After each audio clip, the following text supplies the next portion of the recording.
Assalamualaikum warahmatullahi wabarakatuh. Saya Dede Mulyana dari kelompok 13 bersama rekan saya Kevina Megalailia dan Putri Dwi Rosari. Di sini kami ingin mempresentasikan mata kuliah manajemen operasi tentang statistical process control. Statistical process control merupakan suatu teknik statistik yang digunakan secara luas oleh perusahaan atau organisasi untuk memastikan bahwa suatu proses memenuhi standar untuk menghasilkan sebuah produk yang berkualitas.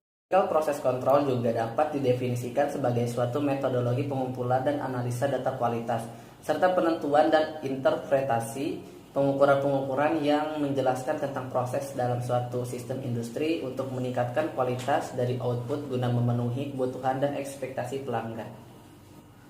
Jenis-jenis variasi.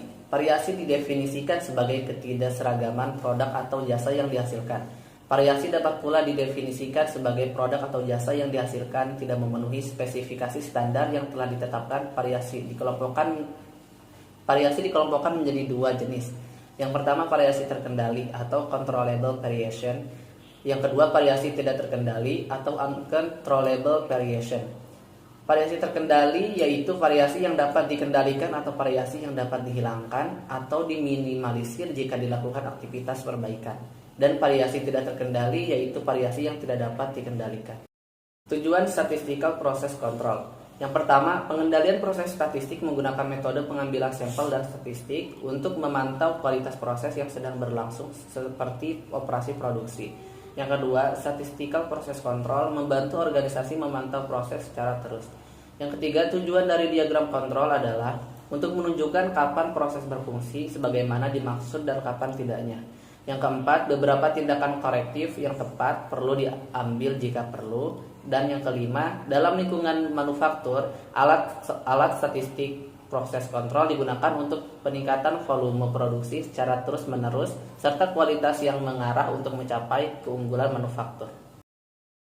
Manfaat statistical process control.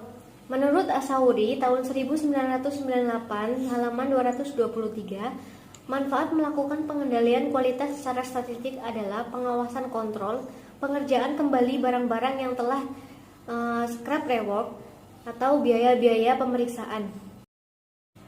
Alat bantu pengendalian kualitas. Pengendalian kualitas secara statistik dengan menggunakan statistical processing control mempunyai 7 alat statistik utama yang dapat digunakan sebagai alat bantu untuk pengendalian kualitas, sebagaimana disebutkan juga oleh Heiser dan Render dalam bukunya Manajemen Operasi tahun 2006 halaman 263 sampai 268, antara lain yaitu 1. Lembar pemeriksaan atau check set. 2. Diagram sebar atau scatter diagram. Yang ketiga, diagram sebab akibat, cause and effect diagram. Diagram Pareto analysis. Yang kelima, diagram alir atau diagram proses-proses flowchart. Yang keenam, histogram. Yang ketujuh, peta kendali atau control chart. Selanjutnya, peta kendali kontrol adalah suatu alat yang secara grafis digunakan untuk memonitor dan mengevaluasi apakah suatu aktivitas atau proses berada dalam pengendalian kualitas secara statistika atau tidak, sehingga dapat memecahkan masalah dan menghasilkan perbaikan kualitas. Peta kendali menunjukkan adanya perubahan data dari waktu ke waktu, tetapi tidak menunjukkan penyebab penyimpangan meskipun penyimpangan itu akan terlihat pada peta kendali. Manfaat dari peta kendali. Manfaat peta terdiri dari 5 manfaat, yaitu 1.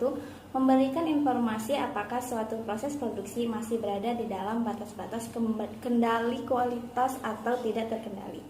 2. Mengamati proses produksi secara terus-menerus agar tetap stabil. 3. Menentukan kemampuan proses atau capability process. 4. Mengevaluasi performance pelaksanaan dan kebijaksanaan pelaksanaan proses produksi. 5.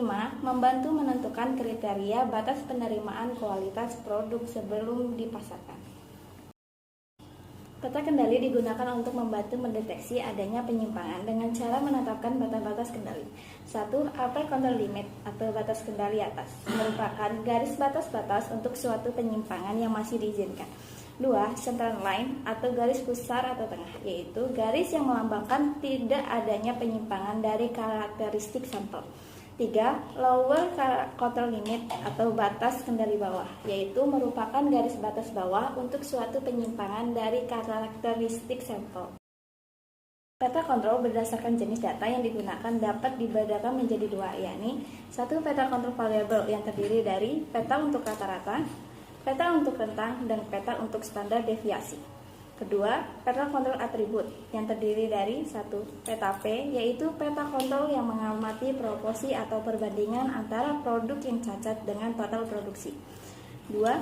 Peta C, yaitu peta kontrol untuk mengamati jumlah kecacatan per total produksi.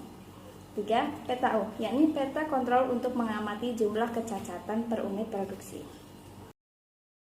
Demikian beberapa hal yang bisa kami sampaikan dari materi statistika proses kontrol.